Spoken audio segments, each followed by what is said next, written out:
My message tonight is simply titled, Where Are You? Where are you? Ask the person next to you, where are you? It's important to know where you are and to know where you are going. You cannot know where you are going until you know where you are.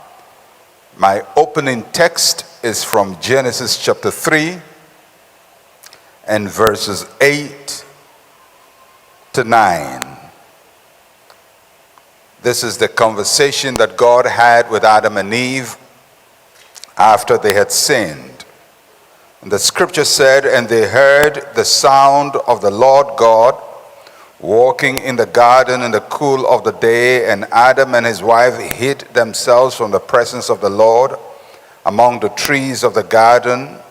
Then the Lord God called to Adam and said to him, where are you? This is the first question in the Bible, and it is asked by God of our first parents, Adam and Eve. Where are you? It is not a question designed for God to gain information, because God knows all things. When God asks questions, it is not for his sake, it is for your sake. So when he asks us a question, he expects us to use the question to discover ourselves.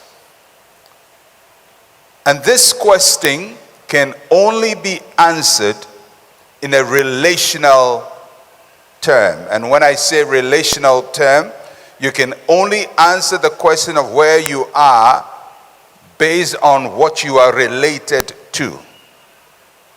Now, if you were in town, on your cell phone, somebody calls you and asks you a question, where are you?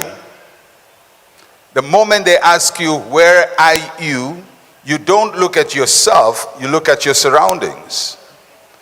Because you have to look at something that is fixed in your location to use it to identify your position. So you look around and say, I am on this street or that road or at this vicinity or behind that building or something like that. You always identify where you are in relation to something else. So it is a relational question. Where are you? In most hotels, there would be in the rooms a design of a layout of the floor of a hotel, and somewhere in there, there will be a dot and there would be an inscription, you are here. Because when there is a fire, you have to know where you are before you determine where you are going. Otherwise, you run right straight into the fire. You have to always know where you are. Now, where you are can be determined in many ways. And today, I'm going to give us two ways to determine where we are. I'm going to give you first the stages of life, and then I'm going to talk about the seasons of life. The stages of life and the seasons of life. If you want to determine where you are, you have to determine from the stages of life and the seasons of life. How do we determine the stages of life? 1 John chapter 2, 1 John chapter 2, verse 12 to 14. I write to you, little children, because your sins are forgiven you. For his name's sake, I write to you, fathers, because you have known him who is from the beginning. I write to you, young men, because you have overcome the wicked one. I write to you, little children, because you know the Father. I've written to you, fathers, because you know him from the beginning.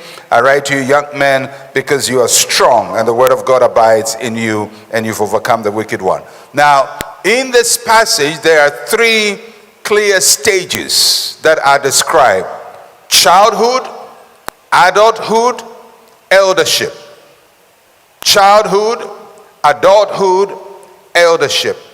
Now, childhood in this passage is not just talking about biological children, but it's talking about spiritual and mental children, and spiritual and mental adults, and spiritual and mental elders. Now, how do we determine childhood? Childhood is a stage of learning. It's a stage of learning. You can determine whether you are at that stage or not by looking at your language. If your language in life is always, I need someone to help me, I need someone to encourage me, I need someone to lift me up, you are at the childhood stage of life.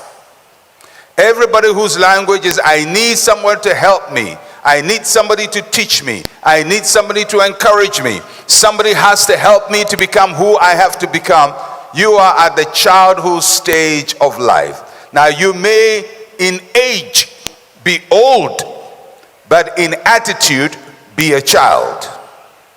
And there are people who never outgrow childhood in their lives. Forever, they're looking for somebody to fix their problems for them. When they make a mistake, they go to somebody to fix their problem for them. When they have a financial problem, they go to somebody to fix their problem for them. They're always looking for somebody to fix their problem. If that is how your life plays out, you are at the stage of life called childhood. And it's not an insult, you just have to know where you are so you can decide to grow. Because until you know where you are, you'll never know where you're supposed to go. So childhood is the first stage. Second stage is adulthood. Adulthood is the stage of living. It's the time in your life when you say, I need to do exploits with my life. I need to show that I can overcome obstacles. I need to solve my problems. I need to live my life successfully. If that is your language, you are at the young age, adulthood of your life. You are an adult in life. You're not looking for somebody to help you. You are now looking to solve problems. You're now looking for challenges. You are now looking for opportunity to maximize your life. The third stage of life is eldership. When you become an elder. When you become an elder, the most important thing to you is legacy. Legacy. What you leave behind. Your language is, I need to empower other people to become great. I need to help somebody to discover their potential. I need to help somebody to become greater than I am. I need to make sure that the people coming after me have a better opportunity than I have. If that's your language, you are at the adulthood of life. So let's look at the three stages again. Childhood, learning. I need someone to help me. Adulthood, living. I need to do exploits. Elderhood or eldership, legacy. I need to empower other people. Now, if you use this simple instrument, you can always tell where you are in life. So if I ask you, where are you in life? You have to now figure out, I'm an adult, I'm a child, I'm an elder. Don't feel shy about it. If you're a child, you're a child. But the good news is children grow. And so you can grow, you can change, you can become better. Every blessing that God has for you is determined by the stage of life you are in. When Bishop Bismarck was preaching and talking about getting to the house top, he's talking about the same thing. You have to graduate from childhood to adulthood to be able to reach out to the things that God has for you. Otherwise, there can be great promise for your life, but your attitude will always be on the ground. Always begging, always seeking for somebody to lift you up. So the first way to find out where you are is through the stages of life. Everybody say the stages of life. All right. The second way of finding out where you are, and I'm going to spend a lot of time talking about it, is the seasons of life. The seasons of life.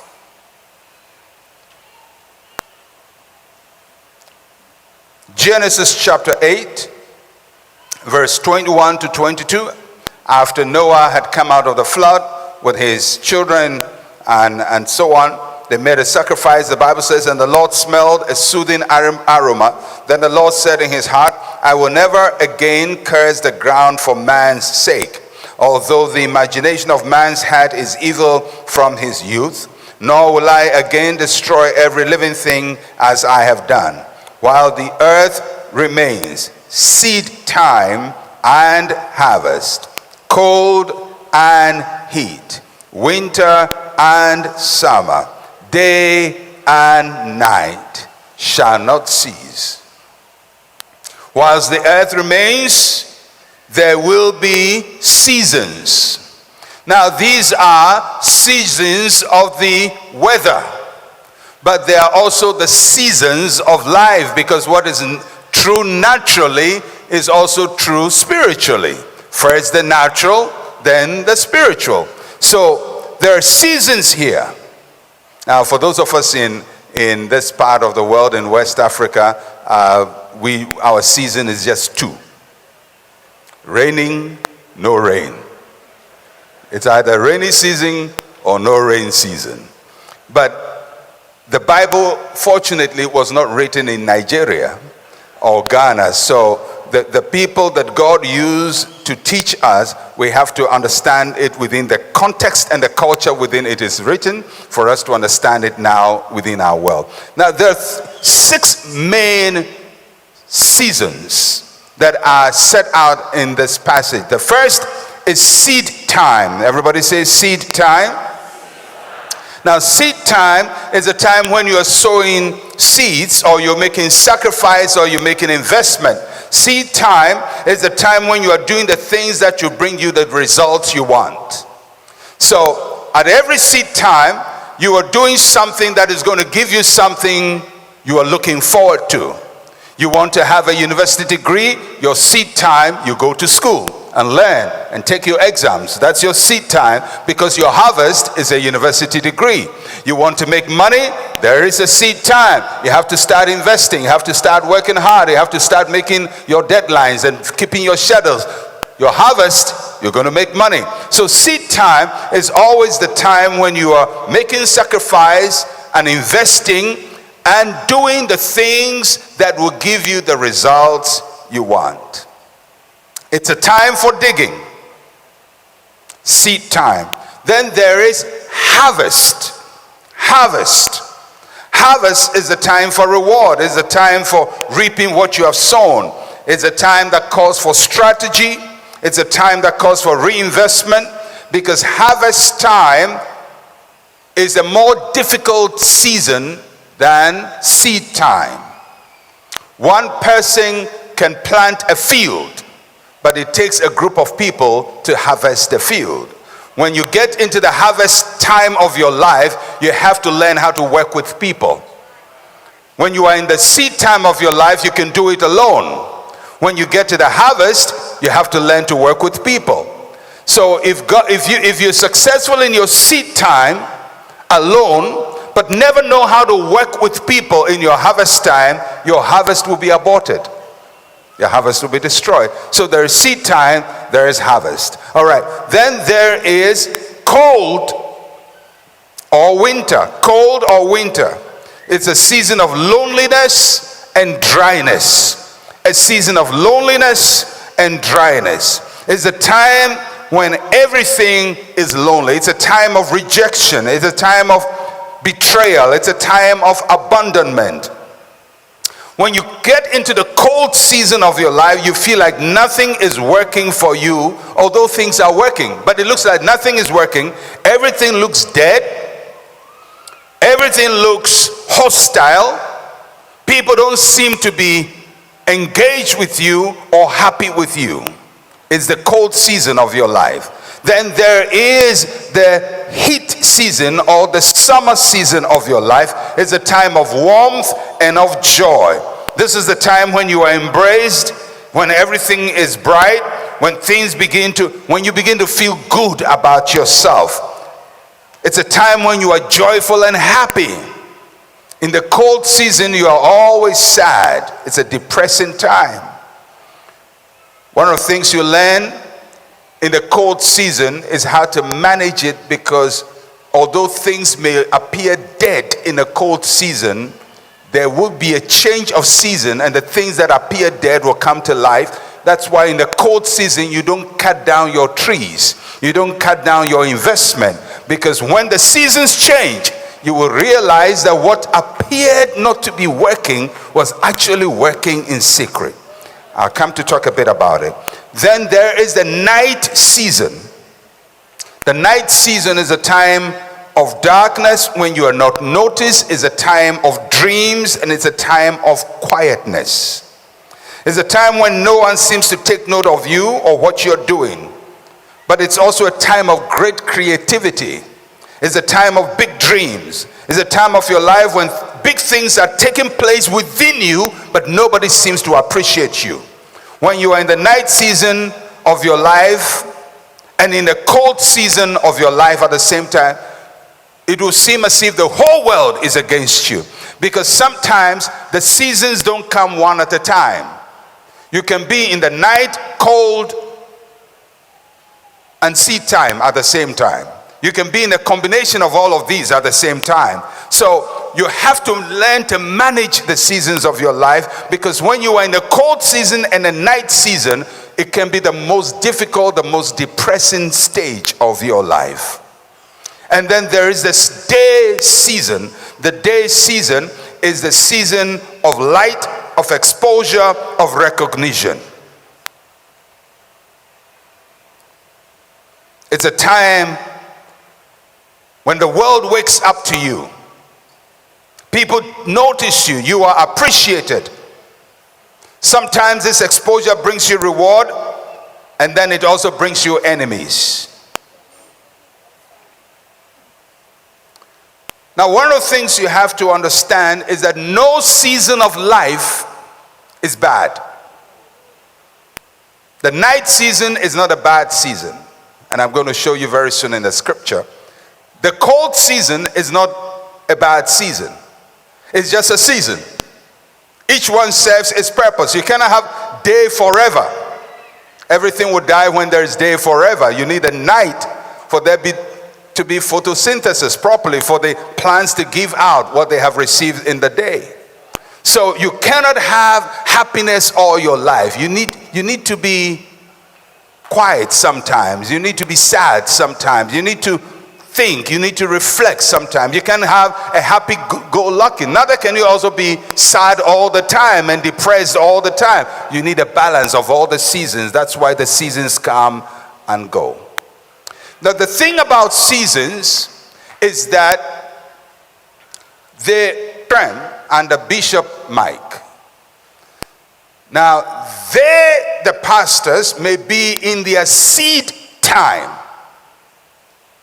but Bishop Mike may be in his harvest time.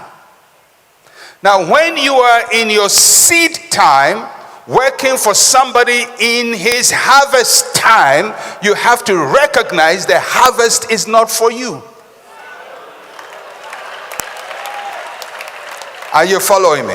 The harvest is not yours. You have come to his field in his harvest time, and you are seeing so much happening and so much harvest, but in the season of your life, it is not harvest time, it is seed time. So in his harvest time, you must start sowing your seed. Are you following me? Because there was a time this man was sowing seed and none of you were there. And then he comes into harvest. And then he brings in laborers to come and harvest. But the laborers are not in their harvest season. They are in their seed time in somebody's harvest. So what they do is also to sacrifice and to labor and to work hard, because one day they would also get into their harvest season. The problem is when people relate to people in different seasons, They live their own season and try to live in another person's season. If you are in your season of darkness, I'm in my season of day, and I'm having exposure all over the world, you can't come and work with me and say, I also need exposure, give me the platform. It's not your season for the day, it's your season for the night. You have to be hidden. Although the whole ministry is in the daytime, you as an individual, you are in a night season of your life. That's why I said that identifying where you are is relational, is relative to something. And if you don't know how to manage those relationships in the seasons of your life, you will make some terrible mistakes. And that is why I've been in ministry for some time, and I've seen people who can work in a ministry for years, sometimes 20 years, 30 years, and achieve nothing.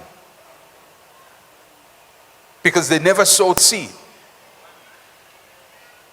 Some come in when things are working, they never sow seed. All they're looking for is reward, and they're agitating and looking for reward, and help me and give me this and help me and give me this, and nobody loves me, nobody's taking care of me. You know, these people, they don't love me, they're enjoying everything all by themselves. They forget there was a seed time for them, and the seasons have changed. You have come in and you have to sow your seed. And when it's time to sow your seed, don't imagine that because you are sowing this seed in this man's field, the reward will always go to that person. Because Jesus said, if you are faithful in another man's, if you sow in another man's field, God will give you your own field.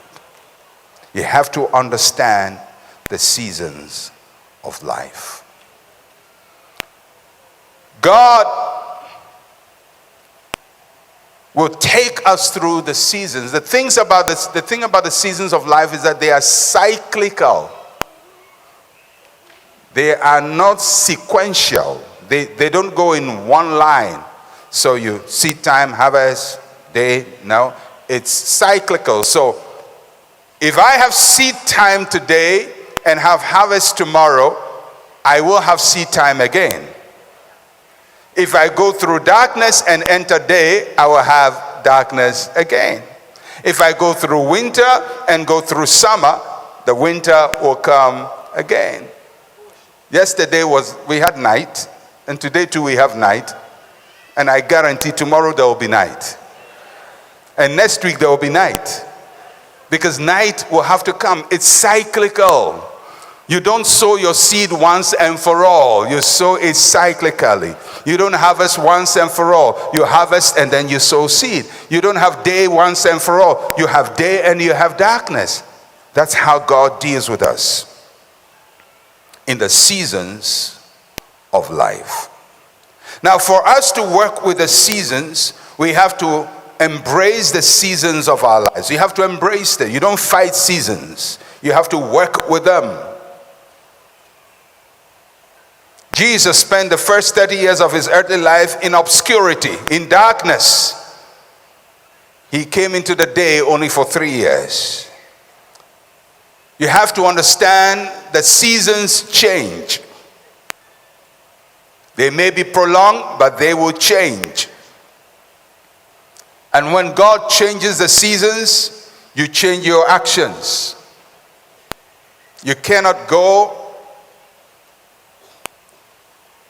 to Norway or Switzerland at this time and later in December and still wear your very, very nice flowing African attire. The season will have its effect on you. Because seasons have no appreciation of your own desires.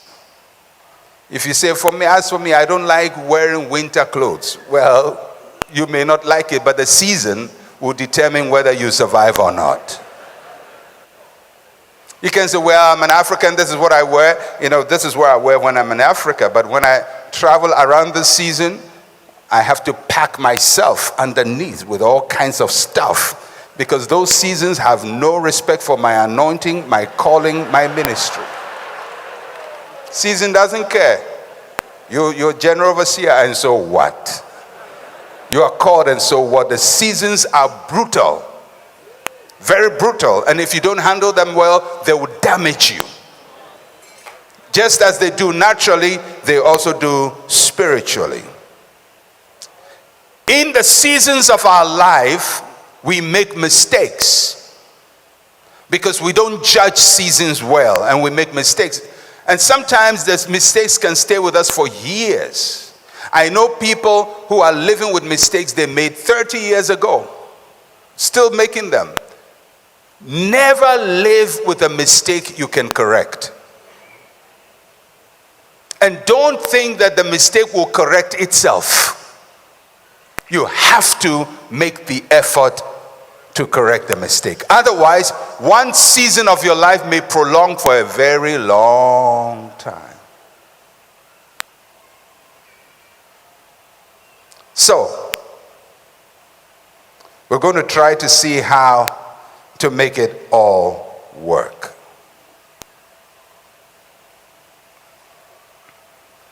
And I'm going to give you two important characters in the Bible, and we're going to look at how seasons worked with them. The first character we're going to look at is Hagar.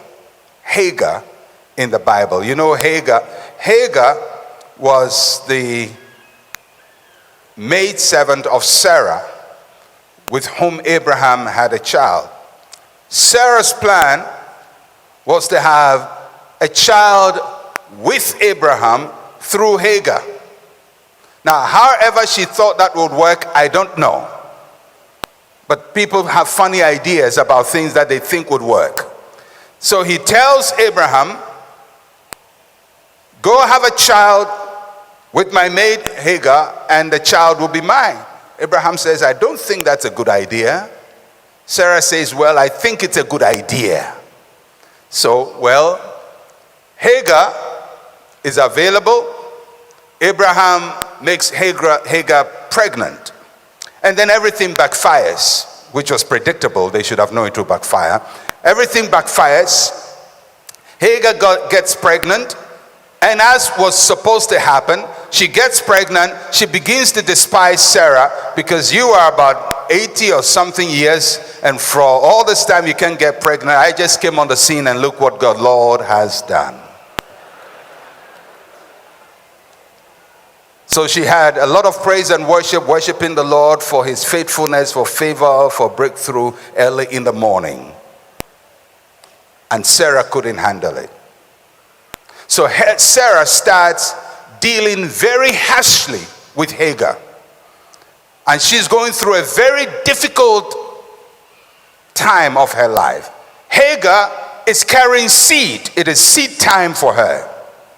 It's Abraham's seed, but it's also a cold winter time for her, because her madam hates her. She's in seed time in a cold season. Rejection, betrayal, abandonment, harsh treatment. But she's carrying seed. So watch what happens. Genesis chapter 16, verse 11. Now, Sarah goes to complain to Abraham, and this is what Abraham says. So Abraham said to Sarai, indeed your maid is in your hand, do to her as you please. That is not something you tell a woman. Do to her as you please. Now watch what happened. And when Sarai dealt harshly with her, she fled from her presence. So she's in seed time, cold season. You combine the two, she can't handle it any longer. She flees from the house of Abraham. Verse 7. Now the angel of the Lord found her by a spring of water in the wilderness, by the spring on the way to Shur. And he said, Hagar, Sarai's maid, Where have you come from, and where are you going? And she said, I'm fleeing from the presence of my mistress Sarai. The angel of the Lord said to her, return to your mistress and submit yourself under her hand. Then the angel of the Lord said to her, I will multiply your descendants exceedingly, so that they shall not be counted for multitude. And the angel of the Lord said to her, behold, you are with child, and you shall bear a son, and you shall call his name Ishmael, because the Lord has heard your affliction. Now what is happening is that Hagar is carrying seed. The seed must be harvested in the house of Abraham for that seed to be blessed by Abraham. But because of the coldness of the season she's in, she can't handle it any longer. So she leaves in anger, in frustration with her seed, with her future, with her destiny into the wilderness. What was going to happen was she would die and the child would die. And it's not because the seed is not good, but because she allowed the season to force her out of the field her seed must be born into. The child must be born in the house of Abraham. No matter how cold Sarah is, stay in the house of Abraham, because your blessing is in the house of Abraham.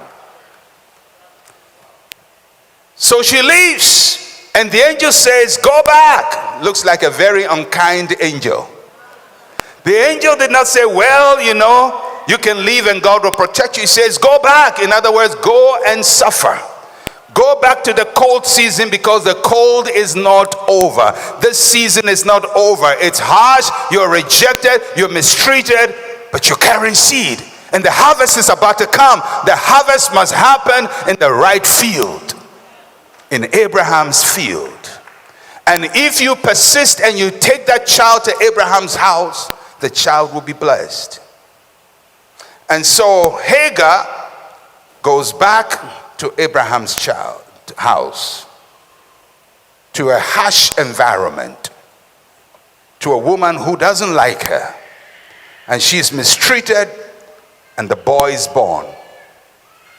And for 13 years she endures that harshness, but the boy received blessing from Abraham.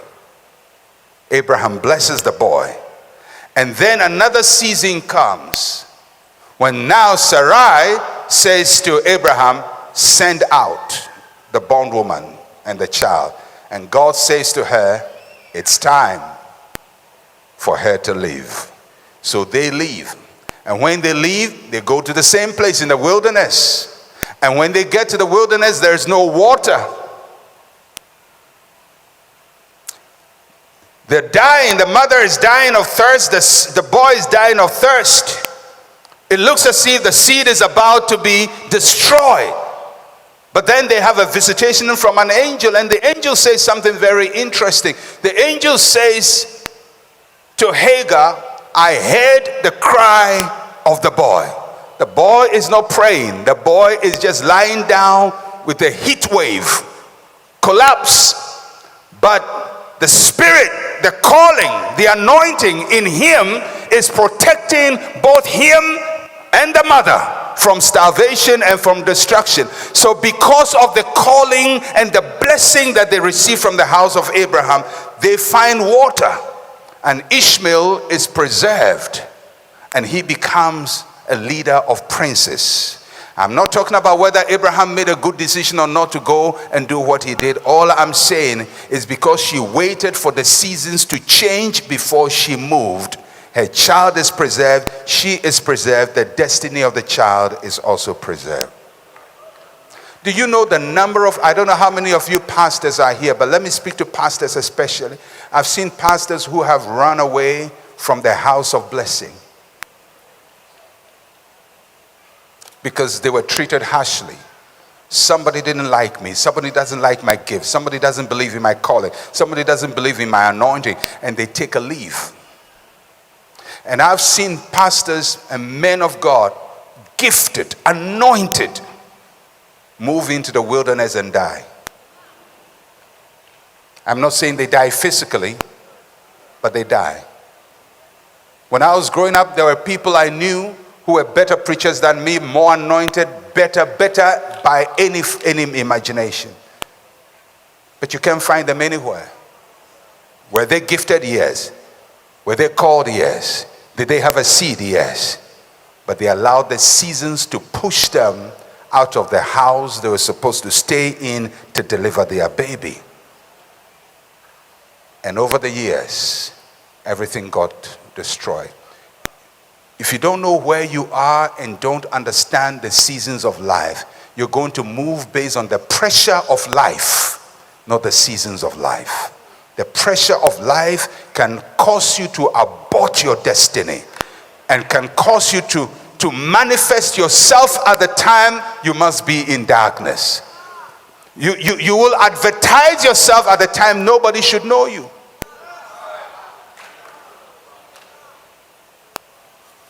You remember what happened to the wise men who I don't know why the Bible calls them wise men, because I don't see wisdom. You see a vision that God shows you, the King of the Jews has been born, and you know what that means. So you go to the current king and says, Mr. King, where is he who has been born, King of the Jews? We have come to worship him. What kind of question is that? The king says, I'm the king. They said, no, not you. We just saw his star in the east. He's just been born a couple of years ago, and we've come to worship him. Where is he? Well, we don't know. We're trying to find out. We think he's somewhere in your vicinity. So he goes to his research department and says, find out where this thing's supposed to happen. So, well, it's supposed to be in Bethlehem.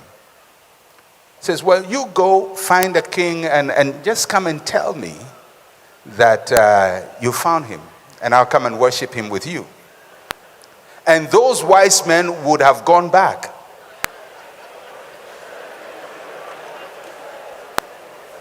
I don't know why we call them wise men. I mean, they were going to go back to say, King, oh, guess what? We saw the new king, and he's in Bethlehem, and so you can go and worship him. An angel says, don't dare.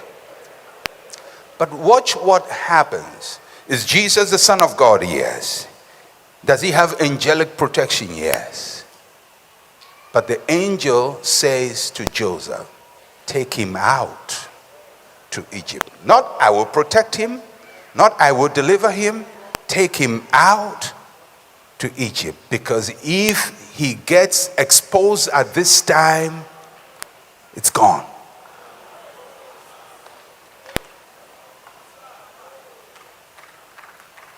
There are certain exposures that will destroy you.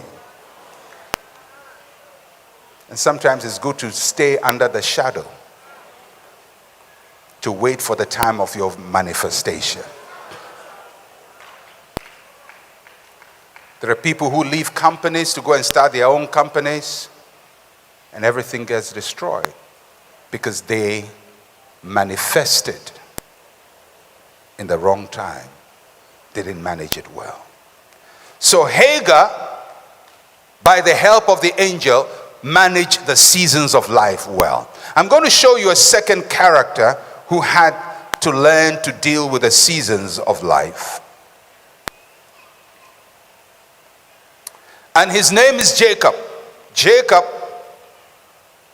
you know the story of Jacob. He was born and he was trying to come out. His father thought he shouldn't have tried to come out early and gave him a bad name. Says from now on your name is Jacob, meaning crook, supplanter. So he hadn't done anything wrong, but he got a bad name right from the beginning. And from then everybody thought, oh, that's a crook, that's a crook, that's a crook, that's a crook. He's a crook, he's a crook. And most people think Jacob is a crook. He wasn't really a crook. His father called him a crook, but he wasn't. So, well, he had this business deal with his older brother. Older brother comes up one day from the field and says, I'm hungry. Jacob says, well, I have stew here, but, everything has a price, so give me your birthright and I'll give you the stew. At that time, Esau had the option. He can say, oh, what do you mean? Just stew for my birthright? Just eat your stew. I'll go and find my own stew. But he stays there and says, oh, what's the birthright? It's nothing. It hasn't given me any money so far. So take it, whatever it is. Take it, and give me stew. So he gets the stew. But Jacob says, before you eat the stew, we have to sign the deal. We have to sign the contract. So you have to stand before me and vow to Jehovah that this deal is legitimate. And so he swears to Jehovah, and it's legitimate. At that time, in Jehovah's mind, Esau is no longer the owner of the birthright.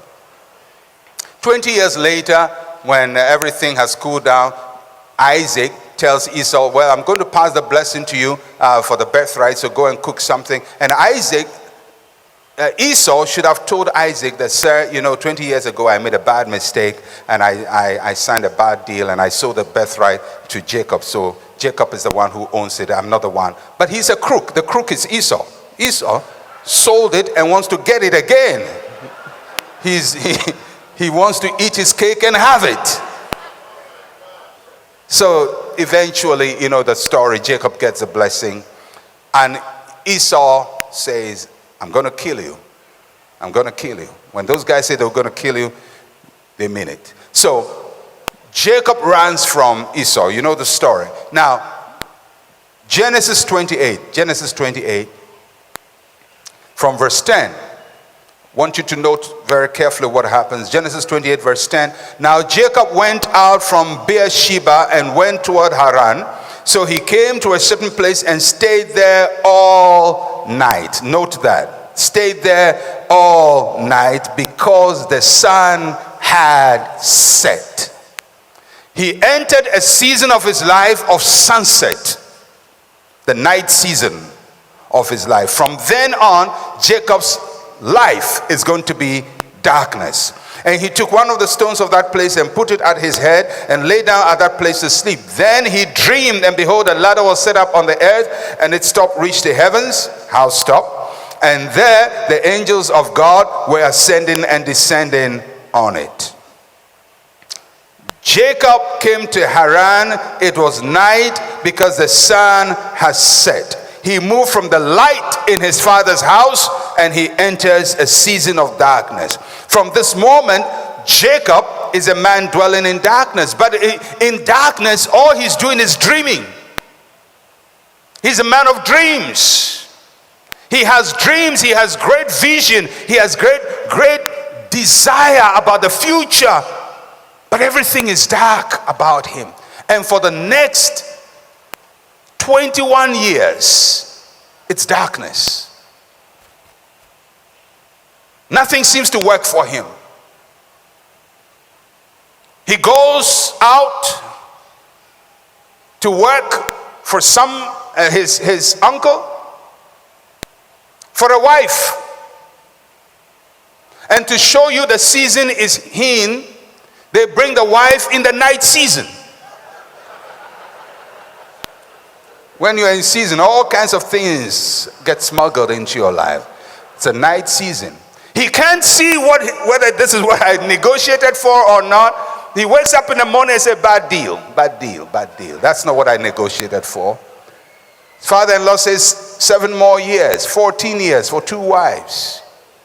His wages are changed 20 times. He's broke, but with 2 wives. And now the wives are even struggling for children. So he adds the maid servants to it, 4. Just producing babies, broke. After 14 years, he said to his father-in-law, I think I need to start my own business. So can you give me a piece of the business? Father-in-law says, okay, take a piece of business. He starts, when he's succeeding, his father-in-law changes the contract, and then he's back to broke. And he goes back to broke and goes there for a long time. Finally, just at the tail end, he begins to make some money. And he says, well, I need to run off before this man changes the contract again. He gets up, he runs away with his wives and children. And as he runs off, something he had forgotten, a mistake he had forgotten about, read up. They told him, Jacob, Esau is coming to meet you. For 21 years, the season of his life is darkness. He has great dream, great potential, but it's unrealized. That's what happens when you are in the dark season of your life. You have something deep within you, but nobody sees it. Nobody appreciates it. Nobody gives you a dog's chance. But you know yourself. You know you can do it. You know if you have the opportunity, you can do it. But nobody gives you opportunity because you are in the dark season of your life. Every door is closed. Every door is shut. The heavens seem to be shut on you. You look up, it's darkness. Everything is darkness. You can't find your way around. People are cheating you, mistreating you, misdirecting you. Your whole life doesn't seem like working. And he's been in this season of his life for 21 years. Just to let you know, seasons can sometimes go for a long time. 21 years. So watch what happens in this season of his life. When he was told that his brother was coming to meet him, chapter 32 from verse 22. And the Bible says, and he arose that night. He's still in the night season. He arose that night and took his 2 wives and his 2 female servants and his 11 sons and crossed over the ford of Jabbok and took them and sent them over to the brook and sent over what he had. Then Jacob was left alone, and a man wrestled with him until the breaking of day. Now when he saw that he did not prevail against him, he touched the socket of his hip, and the socket of Jacob's hip was out of joint as he wrestled with him. And he said, let me go, for the day breaks. He said, I will not let you go unless you bless me. So he said to him, what's your name? He said, Jacob. He said, your name shall no longer be called Jacob, but Israel, for you have struggled with God and with men and have prevailed. Jacob asked, saying, tell me your name, I pray. He said, why is it you ask me of my name? And he blessed him there. And Jacob called the name of the place Peniel, for I have seen God face to face, and my life is preserved. Verse 31. Just as he crossed over Peniel, the sun rose on him.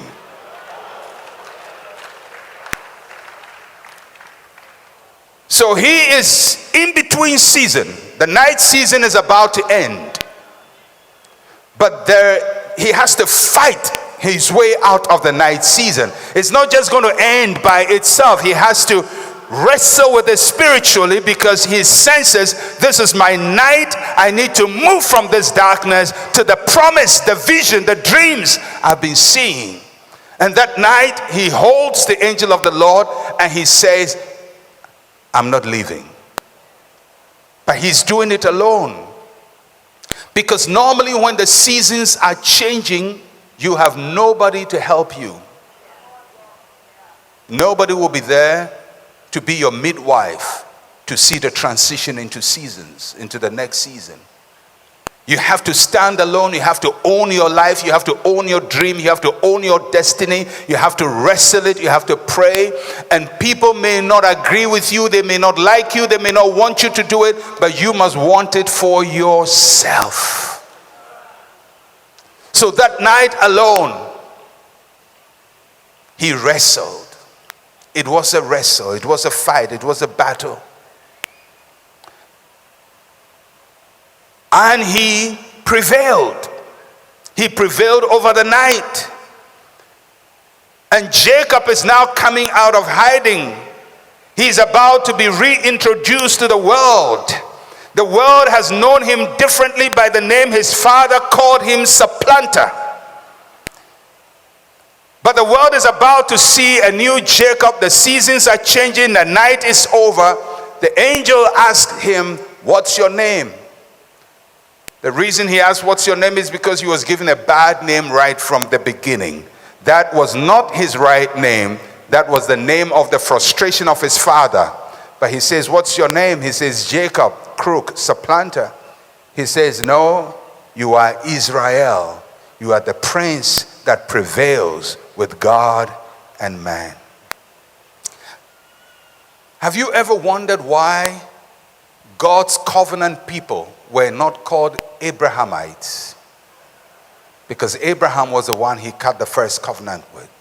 They are not Isaacites. They are Israelites. Do you think God will put his name, a crook's name, on his covenant people? No. No. He wasn't a crook. He was just in darkness. And when he came to the light and possessed his destiny, he became greater not only than his father, but he even became greater than Abraham. When we call the nation, it is not the sons of Abraham. The tribes of Israel are not the sons of Abraham. They are not the sons of Isaac. They are the sons of Jacob. The one who prevailed over the night and came into the day and received his promise. And out of him God built a nation of covenant. When God is about to change the seasons of your life, one of the things you have to recognize that the season is at its severest just at the point of change.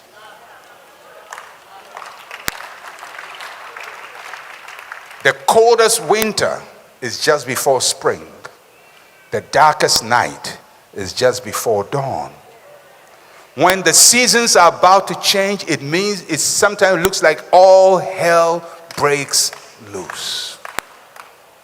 You're running away from your father-in-law, and your brother is facing you, both in front and behind. There is no redemption. But it was in that night season that the seasons change for Jacob. I don't know where you are, and so I'm going to ask you again, where are you? In the stages of life, in the seasons of life, where are you? If you find yourself in a season of darkness, remember, it's also a season of dreams. And don't kill and abort the dreams you have in your darkness. The season of coldness is when moisture is being made available, because winter is going to give you water. You're going to have the water that will water you for the next season of your life. It may seem cold now, but one of these days, that winter season is going to give you the nourishment to go the second mile, the third mile, the fourth mile of your life. Wherever you are, if you're sowing seed, you will reap. You will enter your harvest field. You will enter your day season. You will enter your season of warmth and of summer and of colors and of beauty and of embrace. People are going to embrace you. People are going to welcome you. People are going to celebrate you. For a moment, nobody mentions your name, but a season will come. Your name will be on people's lips. God deals with each one of us in the seasons of life. The problem is not the seasons. The problem of our lives is we have mismanaged the seasons of our lives.